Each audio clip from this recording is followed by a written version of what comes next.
اے رحمت رمضان، اے رحمت رمضان، رمضان کے مہینے میں سارے روزے رکھیں گے اور نمازیں پڑھ کے ہم رب کو راضی کر لیں گے۔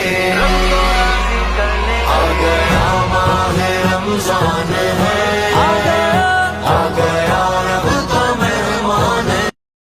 اے رحمت رمضان، اے رحمت رمضان۔ الحمدللہ رب العالمین والصلاة والسلام علی سید الانبیاء والمرسلین۔ ناظرین کرام السلام علیکم ورحمۃ اللہ وبرکاتہ۔ آپ دیکھ رہے ہیں آئی ڈی ایس کے پلیٹ فارم سے رحمت رمضان نشریات۔ وقت ہوا ہمارے پیارے سیگمنٹ جس کا نام ہے قرآن کی دنیا۔ ہمارے ساتھ تشریف فرما ہے عالم اسلام کی معروف شخصیت، بہت پیارے زبردست عالم دین، مستند انداز ہے، معتبر لہجہ ہے، حضرت علامہ مولانا مفتی سلمان احمد اظہری صاحب۔ السلام علیکم ورحمۃ اللہ وبرکاتہ۔ وعلیکم السلام ورحمۃ اللہ وبرکاتہ۔ حضور کیسے مزاج ہیں آپ؟ الحمدللہ، اللہ کا فضل و کرم احسان، آپ کی دعائیں۔ ناظرین کرام، آج کا جو ہمارا عنوان ہے وہ ہے قرآن پاک میں دوزخ کے احوال کا ذکر۔ ایک پروگرام ہم نے کیا تھا جس میں جنت کے احوال کا ذکر مفتی صاحب نے بڑے کمال انداز سے بیان فرمایا تھا۔ تو آج ہم قرآن پاک میں جو جہنم اور دوزخ کے جو احوال ہیں، اس کے جو اذکار ہیں، مفتی صاحب وہ ارشاد فرمائیں گے۔ کیونکہ بندہ واقعتاً جب سنتا ہے نا تو فکر پیدا ہوتی ہے۔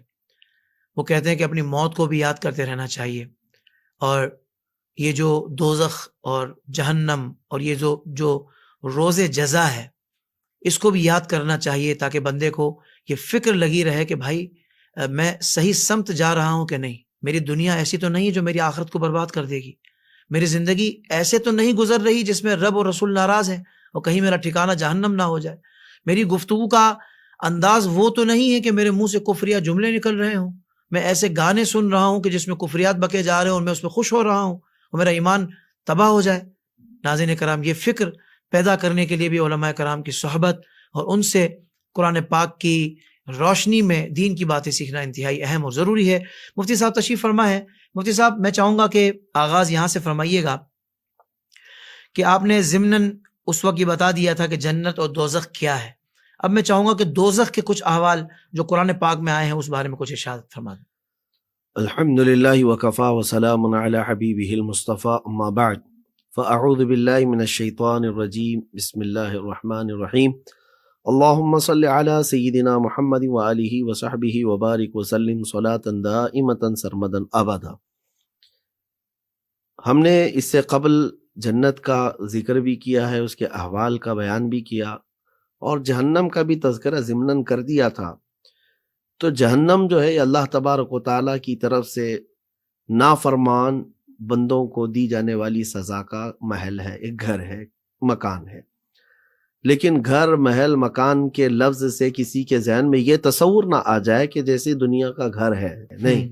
اس کی وسعت اور اس کی اونچائی، لمبائی کے متعلق جو احادیث پاک میں ذکر آیا ہے، قرآن پاک میں بھی اس کے تقریباً 7 نام آئے ہیں جہنم کے۔ اچھا، جہنم تو ایک لفظ ہے ہی ہے، اس کے علاوہ اس کو لظا بھی کہا گیا ہے، حاویہ ہے، سقر ہے، یہ سب جہنم کے نام ہیں۔ سعیر ہے اور جہیم ہے، یہ سب نام قرآن پاک میں آئے ہوئے ہیں، اور ہر نام کے پیچھے ایک بڑی وجہ بھی ہے، اور اس کے دوزخ کی کیفیت کا ذکر اس نام میں پوشیدہ موجود ہے۔ صحیح۔ تو اب وہ جہنم کی جو وسعت ہے اس کے متعلق جو حدیث پاک میں ہے کہ اس کے منہ کے دہانے سے اگر کوئی چیز گرا دی جائے تو اس کے تہ تک پہنچنے میں 70 سال سے بھی زیادہ کا عرصہ لگ جائے گا، اللہ اکبر۔ جبکہ اس آسمان دنیا سے زمین پر ایک چھوٹا سا گولا بھی گرا دیا جائے تو اس کو پہنچنے میں رات سے دن کا وقت لگتا ہے، صبح سے شام کا وقت لگے گا۔ اس میں 70 سال لگیں گے۔ اب یہ اس کی لمبائی کو پہلے آدمی تصور کر لے۔ آسمان دنیا سے اگر کوئی گولا گرا دیا جائے زمین پر پہنچنے کے لیے اس کو صبح سے شام ہو سکتی ہے، صحیح۔ لیکن اب دوزخ کے متعلق ہے کہ اس کے دہانے سے گرائی ہوئی چیز کو اس کی تہ تک پہنچنے میں 70 سال سے زیادہ کا عرصہ لگ جائے گا۔ اللہ اکبر۔ اب وہ کتنی بڑی ہے، کتنی کشادہ ہے، یہ تو تصور سے بھی زیادہ باہر ہے۔ ایسا ہی۔ اب بات یہ ہے کہ جہنم کو جو قرآن پاک میں ذکر کیا گیا ہے الگ الگ انداز سے ہے، الگ الگ انداز سے، کہ اس کے کان بھی ہیں، اس کی آنکھ بھی ہے، اور جہنم بولتی بھی ہے۔ جب کوئی بندہ اس کے پاس سے گزر رہا ہوگا جو اس سے پناہ مانگتا تھا دنیا میں، تو وہ رب تعالیٰ سے خود ہی کہے گی کہ مولا اس کو مجھ سے دور رکھ، یہ دنیا میں مجھ سے پناہ مانگتا تھا۔ اب جہنم کے اندر عذابات بھی مختلف قسم کے، سب سے بڑا جو اس کا عذاب ہے وہ تو آگ ہے۔ رب تعالیٰ فرماتا ہے ڈرو اس آگ سے جس کا ایندھن انسانوں کو اور پتھروں کو بنایا جائے گا۔ ایندھن جو ہے نا، وقود جس کو کہتے ہیں، جیسے گاڑی پیٹرول سے چلتی ہے، ڈیزل سے چلتی ہے، تو یہ ایندھن ہو گیا۔ تو آگ جلانے کے لیے جو ایندھن لگتا ہے، جہنم کی آگ کو بھڑکانے کے لیے ایندھن انسان ہوں گے اور پتھر ہوں گے۔ اعدت للکافرین، آگے رب تعالیٰ نے خود فرمایا ہے کہ یہ کافروں کے لیے تیار کی گئی ہے، انکار کرنے والوں کو، رب کے وجود کو نہ ماننے والوں کو، اور یہاں نافرمانوں کے لیے یہ بنائی گئی ہے دوزخ۔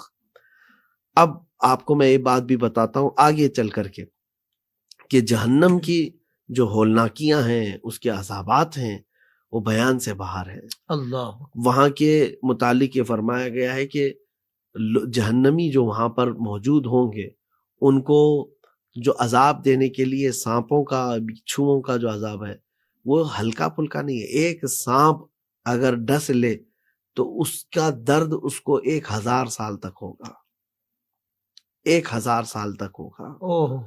ایک مرتبہ ڈسے گا، ایک مرتبہ ڈسے تو اس کا درد 1000 سال تک محسوس کرے گا جہنم۔ اور تھوہڑ کا درخت جہنم کے اندر جس کا ذکر ہے، شجرۃ الزقوم، جس کو سورہ واقعہ میں ذکر کیا گیا ہے کہ کانٹوں کا خاردار ہوگا جو جہنمی کو کھانے کے لیے دیا جائے گا۔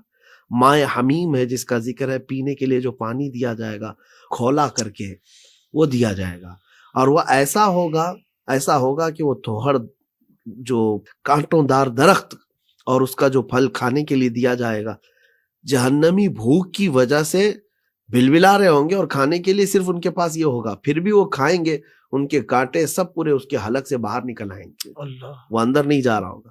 اس کو اندر ڈالنے کے لیے وہ پانی مانگے گا، تب پانی وہ مائع حمیم جو کھولتا ہوا وہ لائے گا جہنمی، تو اس کا جبڑا اس کی جوش سے نیچے گر جائے گا اللہ گرمی سے۔ اور میں نے شاید کسی بیان میں آپ کے ہی یہاں عرض بھی کیا ہے، اس کا سب سے ہلکا عذاب دوزخ کا یہ ہے کہ آگ کی جوتیاں پہنائی جائیں گی جس سے اس کا بھیجا پک پک کر کے ابل رہا ہوگا۔ اللہ یہ ہلکا عذاب ہے۔ پھر باقی عذابات کا ذکر، اللہ اکبر، جو عذاب علیم ہے، عذاب عظیم ہے، عذاب مہین ہے، ذلت والا عذاب، دردناک عذاب، بڑا عذاب جس کو رب تعالیٰ فرما رہا ہے، وہ تو بیان سے باہر ہے۔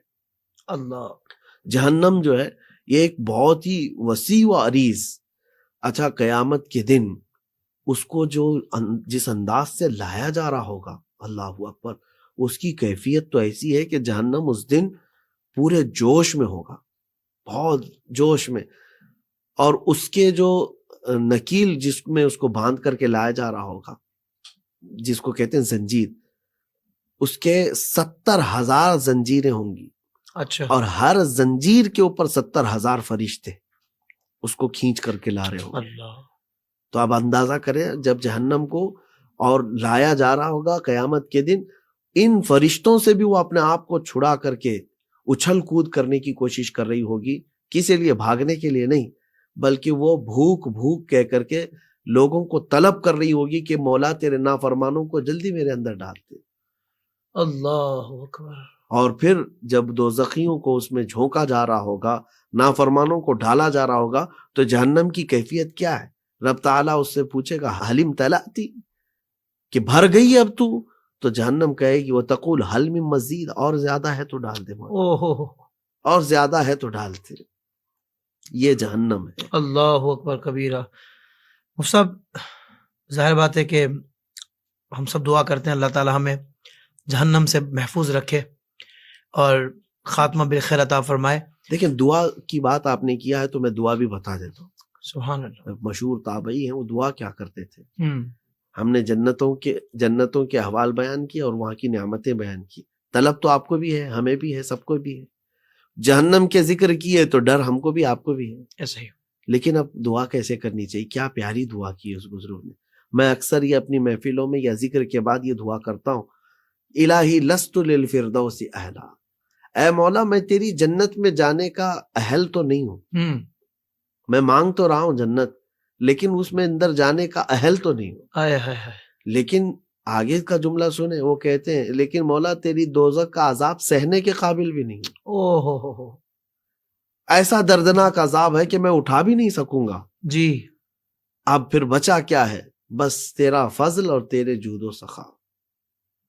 مولا تو اپنے فضل سے مجھے جنت بھیج دے. کمال دعا ہے حضور. یہ دعا ہے. سبحان اللہ. سبحان لوگوں کو یہی دعا کرنی چاہیے کہ اے الہی لست للفردوس اہلا، میں جو ہے جہنم کی آگ کو برداشت کرنے کے قابل نہیں ہوں. پھر کرے کیا؟ تو مولا فقط تو اپنے جود اور اپنے فضل سے مجھے بخش دے اور جنت عطا کر دے. آمین آمین آمین. اچھا مفتی صاحب، یہ ارشاد فرما دے کون سے لوگ ہوں گے کہ جنہیں جہنم میں ڈالا جائے گا، جو جہنم میں جانے کے سزاوار ہوں گے؟ دیکھیں یہ ایک طویل بات ہے. عموماً جو اگر دیکھا جائے تو کفار اور مشرکین ہیں. صحیح. کیونکہ جنہوں نے انکار کیا رب تعالیٰ کے وجود کا اور اللہ تبارک و تعالیٰ کو مانتے ہی نہیں تھے، تو ان کے لیے جہنم ہے.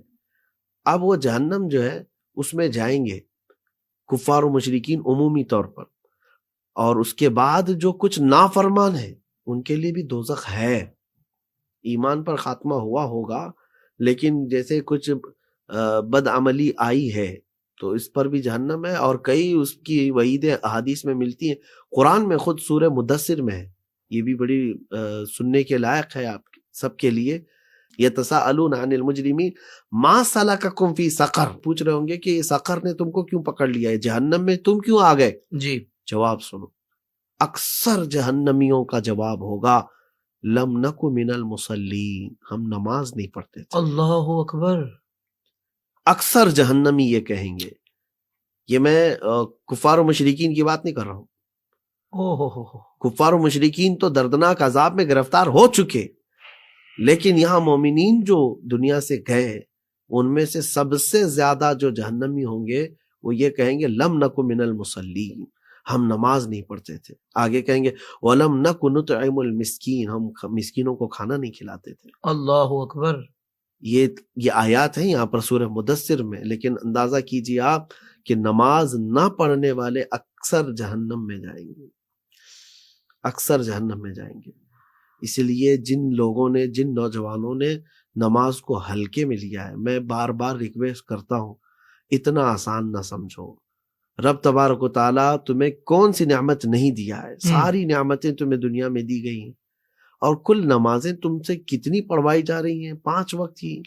اگر آپ ان کو کیلکولیٹ کریں گے نا، یہ کل ملا کر کے 1 گھنٹے کی ہیں.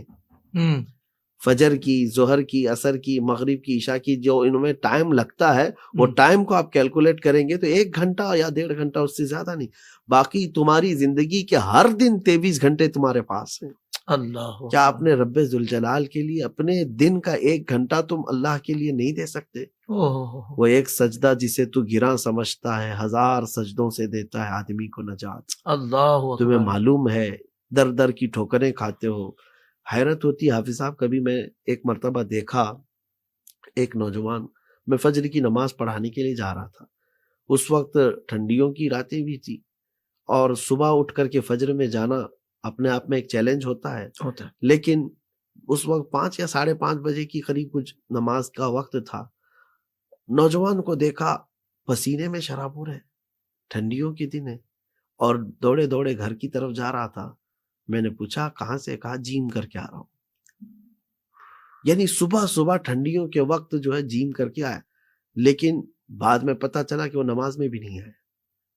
اللہ. اب یہ تو ایک میرے سامنے نظر آنے والی چیز کو میں نے دیکھا اور دل میں سوچا کہ بھاری بھرکم چیزیں اٹھاتے ہو پسینے میں، ٹھنڈیوں کی راتوں میں اپنے آپ کو شرابور کر لیتے ہو. یہاں تو رب تبارک و تعالیٰ نے صرف 2 رکعت فرض، 2 رکعت سنت تھی، جن میں سجدے کتنے ہیں، رکوع کتنے ہیں تمہارے. اللہ. کون سا بڑا تمہارے اوپر بار تھا، بوجھ تھا؟ بس تمہارے دل کے نفاق نے تم کو نماز سے دور کیا، اور ان محنتوں میں تو لگایا لیکن اللہ کے حضور آنے نہیں دیا. نماز کی بات کیا آئی مثال دے ہے، دی آپ نے۔ نماز کی بات آئی ہے تو مجھے یہاں کہنا پڑ رہا ہے کہ قرآن پاک میں بھی جگہ جگہ رب تعالیٰ نے تاکید فرمائی، اقیم الصلاۃ اقیم الصلاۃ۔ کیوں؟ اس کو اہم فریضہ سمجھو، جہنم تمہارا انتظار کر رہی ہے۔ اور یہ بھی کہا گیا ہے کہ نماز نہ پڑھنے والے کا نام ہی جہنم کے دروازے پر لکھا جا چکا ہوگا۔ اللہ اکبر۔ اور وہ بھی ایسے ہی نہیں، فرعون، حامان، قارون، ان لوگوں کے ناموں کے ساتھ لکھ دیا گیا ہوگا کہ یہ بے نمازی کا نام۔ تو اس کو جو لوگ آج ہلکے میں لیتے ہیں، اور رمضان المبارکہ میں تو نماز کو قطعاً نہ ترک کریں، پوری زندگی میں ویسے نہ کریں، لیکن رمضان یہ اللہ کا مہمان آیا ہے تمہارے گھر، اٹھ جاؤ۔ کچھ لوگ ابھی کھانا کھائیں گے، افطار کریں گے، اور اس کے بعد تھوڑی دیر کی بات ہے سو جائیں گے، اور تراویح غائب ہے، یا اللہ، پوری 20 رکعت غائب ہے۔ کچھ تو یہاں شارٹ کٹ ڈھونڈ رہے ہوں گے ابھی کہ جلد سے جلد جہاں پڑھائی جا رہی ہو سپر فاسٹ کوئی حافظ ہو وہاں پڑھ لیں گے۔ شتابدی ایکسپریس ہمارے ہاں کہا جاتا ہے کہ جو بہت تیز چلنے والی ٹرین کسی بھی اسٹیشن پہ نہیں رکتی، وہ ان حفاظ کے لیے بھی وعید ہے جو قرآن پاک کو اس طرح سے انداز سے پڑھاتے ہیں، اور پھر ان لوگوں کے لیے بھی جو آسانیاں ڈھونڈتے ہیں۔ قرآن پاک کہتا ہے وَإِنَّهَا لَكَبِيرَةٌ إِلَّا عَلَى الْخَاشِعِينَ، نماز جو ہے یہ بھاری کس پر ہوتی ہے؟ اللہ سے ڈرنے والے پر بھاری نہیں ہے، یہ منافقین کے لیے بھاری ہے۔ اللہ اکبر۔ ان کی نشانیاں بھی کیا بتائی گئی ہیں قرآن پاک میں کہ ان المنافقین یخادعون اللہ وهو خادعهم واذا قاموا الى الصلاة قاموا کسالى۔ منافقین کی یہ اللہ تعالیٰ مثال بتا رہا ہے، اللہ کو دھوکہ دینا چاہتے ہیں، جب نماز قائم ہوتی ہے یہ کھڑے تو ہو جاتے ہیں لیکن سستی میں، کاہلی میں۔ ان کی وعید آئی ہے جو سستی اور کاہلی میں۔ فویل للمصلین الذین هم عن صلاتهم ساہون، ویل ہے، جہنم کی وادی ہے ان نمازیوں کے لیے جو اپنی نمازیں بھولے ہوئے بیٹھے ہیں، یا آرام سے پڑھنا چاہتے ہیں، تاخیر کر کے پڑھنا چاہتے ہیں۔ تراویحوں میں آپ یہ دیکھیں گے ابھی حافظ رکوع میں جا رہا ہے اور ادھر یہ دوڑتے ہوئے آ رہے ہیں، یعنی اتنی چیز بوجھ ہے تمہارے لیے۔ 3 گھنٹے 4 گھنٹے فلموں کے سامنے بیٹھ جاتے ہو، کرکٹ کے سامنے بیٹھتے ہو، فٹ بال کے سامنے بیٹھتے ہو، کبھی طبیعت میں ملال نہیں، اکتاہٹ نہیں، اور اللہ کریم کی بارگاہ میں عبادت کرنے کے لیے سر بھی بوجھل ہو گیا ہے۔ اللہ، اور جس رحمان کا کھا رہے ہو، اس کی سلطنت میں رہ رہے ہو، اور قیامت کے دن تو پھر تم عذاب کے لیے تیار رہو۔ تو جہنم کے عذابات جو آپ کہہ رہے ہیں حقدار کون ہے، ویسے تو ایک بڑی طویل فہرست ہے، لیکن قرآن میں جو سختی کے ساتھ بیان کیا گیا ہے، ویل ہے، سقر ہے بے نمازیوں کے لیے، بے نمازوں کے لیے۔ باقی رشوت والوں کے لیے، سود خوروں کے لیے، اور اس کے بعد زنا کرنے والوں کے لیے، چوروں کے لیے، ڈکیتوں کے لیے، شراب نوشی کرنے والوں کے لیے جہنم کے مختلف عذابات، ان کا بھی ذکر، اللہ اکبر، ان کا بھی ذکر ہے۔ ایسا نہیں ہے کہ وہ سب چھٹی پا لیے ہیں۔ دیکھیں ایک بات یاد رکھیں کہ اب گناہوں کو نئے نئے نام دے کر کے لوگوں کو کرایا جائے گا۔ جی، شراب کو شراب نہ کہو، وائن نہ کہو۔ ہم نے تو ایک جگہ سنا بھی تھا اس وقت پلین میں، کریزی واٹر کہا جا رہا ہے اس کو۔ یہ نئے نام، اب زنا کو بار اور کلب کے نام سے پیش کیا جائے، جس کو فیشن کا بھی لقب دے دیا جائے۔ تو اس طرح گناہوں کو سجا سنوار کر کے لایا جا رہا ہے۔ میں نوجوانوں سے کہتا ہوں یہ جہنم کے سامان ہیں۔ جی، اچھا جنت اور دوزخ کا ذکر آیا ہے تو یہ بھی سن لیں ان کے راستے کیسے ہیں۔ حدیث پاک میں ہے جہنم کا راستہ بڑا خوبصورت ہے دنیا میں، یعنی پھولوں کی اور مالیوں کی سجاوٹ ہے اس کے اندر، بہت خوبصورت راستہ ہے، لیکن منزل بڑی خطرناک ہے۔ اور جنت کا راستہ کانٹوں کا ہے، کانٹوں کا ہے، لیکن منزل جو ہے بڑی خوبصورت ہے۔ فیصلہ تم کر لو چلنا کون سے راستے پر ہے، اللہ، اور رہنا کون سی منزل میں۔ اللہ، عموماً جہنم کا راستہ یہاں سجایا گیا ہے، سنوارا گیا ہے، آسانی ہے، طبیعت ہے تمہاری، مزہ ہے، خوب مزہ ہے، اور یہ گناہوں کی لذت میں پڑھ کر کے وہ اپنی منزل کو بھول گیا۔ اللہ، اگر یہاں کے مزے راستے پر چل کر کے دردناک اور ہولناک عذابات کا وہ مقابلہ کرنا چاہتا ہے تو چلے دنیا کے خوبصورت راستوں پر۔ اللہ، اور اگر وہ نعمتیں جو ہم نے بتائی ہیں وہ چاہیے، جس کی طلب ہے تمہیں جنت کی، تو پھر یہاں کچھ کانٹوں کے راستے پر چل لو، واہ، تھوڑے دنوں کی بات ہے، پھر جنت تمہارے انتظار میں ہے۔ سبحان اللہ، سبحان اللہ۔ مفتی صاحب آج یہ جو گفتگو آپ فرما رہے ہیں اس کو سن کر یقیناً لوگوں کے دل پگھل رہے ہوں گے۔ آج کوئی سوچتا ہے کہ یار صاحب میں اگر ابھی توبہ کر لوں، ابھی اگر میں سوچ لوں کہ نہیں یار واقعی مجھے اب نماز کی پابندی کرنی ہے کیونکہ میں جہنم کے عذاب بھی برداشت نہیں کر سکتا، اور اس میں کوئی اتنی بڑی آزمائش بھی نہیں ہے نماز ادا کرنے میں، اور بہت بالکل آسان بالکل جو آپ نے ضبط ہے، تو کیا واقعی ابھی کر سکتا ہے ایسا عزم؟ بالکل، اس کے لیے تو آخری سانس تک رب تعالیٰ نے موقع دیا ہے، اللہ، توبہ کر لے توبہ کر لے۔ بلکہ آپ کو میں بتاؤں ایک حدیث پاک، حضور اکرم صلی اللہ تعالیٰ علیہ وسلم فرماتے ہیں، مثال دیکھیں کیسی ہے، صحرا میں چلنے والا بندہ، صحرا میں، ڈیزرٹ میں، اس کے پاس اگر اونٹ ہے تو اونٹ کا سفر، اور جو اس کے ساتھ ہے وہی ہے، کیونکہ صحرا میں راستے بھی بھٹک جاتے ہیں اکثر لوگ، اور آپ نے سنا ہوگا موج سراب، موج سراب ایک موت ہے وہاں پر، یعنی بندہ جب وہاں پیاسا ہوتا ہے نا تو چمکتی ہوئی ریت اس کو پانی لگتی، اور پانی سمجھ کر کے وہاں بھاگتا ہے، پانی نہیں ہوتا، وہ اسی طرح تلاش یعنی آب میں پانی کی تلاش میں سرگرداں ہو کر موت کا شکار ہو جاتا ہے۔ تو حضور پاک صلی اللہ علیہ وسلم ایک مثال بیان فرماتے، ایک بندہ صحرا میں سفر کر رہا تھا اونٹنی کے ساتھ، اور اس کے ساتھ ساز و سامان بھی تھا، اور وہ ایک جگہ پر رک گیا آرام کرنے کے لیے، اور جب اس کی آنکھ کھلی تو دیکھا اس کی اونٹنی ساز و سامان سمیت غائب ہے۔ اب اس کی کیفیت کیا ہوگی؟ یہ مثال ان لوگوں کو دی جا رہی تھی، صحابہ اکرام کو، جو اچھی طرح جانتے تھے صحرا کا سفر کیا ہوتا ہے، اونٹوں کا سفر کیا ہوتا ہے۔ تو حضور پاک صلی اللہ علیہ وسلم نے جب یہ بیان فرمایا تو صحابہ کے کان کھڑے ہو گئے۔ صحرا میں کسی کی سواری گم ہو گئی تو اس کے پاس کچھ نہیں ہے، راستہ جس طرف جائے وہ سیدھا ہی لگنے لگتا ہے اس کو، کیونکہ سارا ڈیزرٹ جو ہے آسمان سے ملا ہوا دکھتا ہے، ہم بھی سفر کیے ہوئے ہیں، میں آپ کو بتا رہا ہوں۔ تو اب وہ جو ہے ڈھونڈتا رہا، اب نہ اس کے پاس کھانے کی چیز، نہ پانی پینے کے لیے کچھ، تھک ہار گیا، یہاں تک کہ موت کے قریب تھا۔ پھر وہ ایک جگہ سویا، اور پھر اٹھا، آنکھ کھلی تو دیکھا اس کی اونٹنی ساز و سامان کے ساتھ موجود ہے۔ صحابہ اچھل پڑے خوشی میں۔ یہ ایک مثال بتانے کا انداز ہے۔ حضور پاک صلی اللہ تعالیٰ علیہ وسلم نے فرمایا، بتاؤ اس صحرائی نوجوان کو جس کا گمشدہ اونٹ اسے واپس مل گیا ساز و سامان کے ساتھ، اس کو خوشی کتنی ہوگی؟ اللہ، صحابہ کہتے ہیں یا رسول اللہ، سن کر کے ہم کو اتنی خوشی ہو رہی ہے، جس کو اونٹنی ملی ہوگی اس کو کتنی خوشی ہوگی، بے انتہا خوش ہوگا۔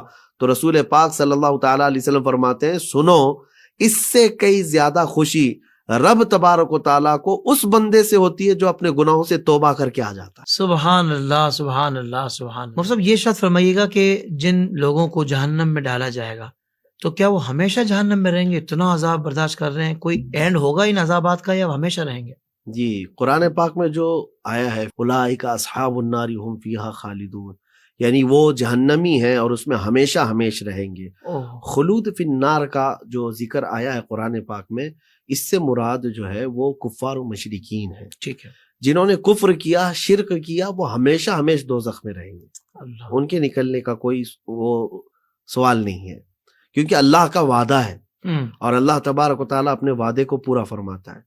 اچھا، رہی بات جو باقی دوسرے لوگ ہیں، جی، جیسے ایمان والے تھے، وہ اپنے گناہوں کے سبب یا اپنی بدعمالیوں کے سبب دوزخ میں جا چکے ہوں گے، لیکن رب تبارک و تعالیٰ کی رحمت اور رسول کریم صلی اللہ تعالیٰ علیہ وسلم کی شفاعت کی برکت سے وہ دوزخ سے نکالے جائیں گے، اللہ، دوزخ سے وہ باہر نکالے جائیں گے۔ سبحان اب سزا کی جو میعاد ہے وہ مختلف ہے، الگ الگ، کون کتنے سال رہے گا۔ اب ظاہر سی بات ہے جب نکالے جائیں گے تو اب آپ یہ بھی پوچھیں گے کہ کون کتنے سال رہے گا۔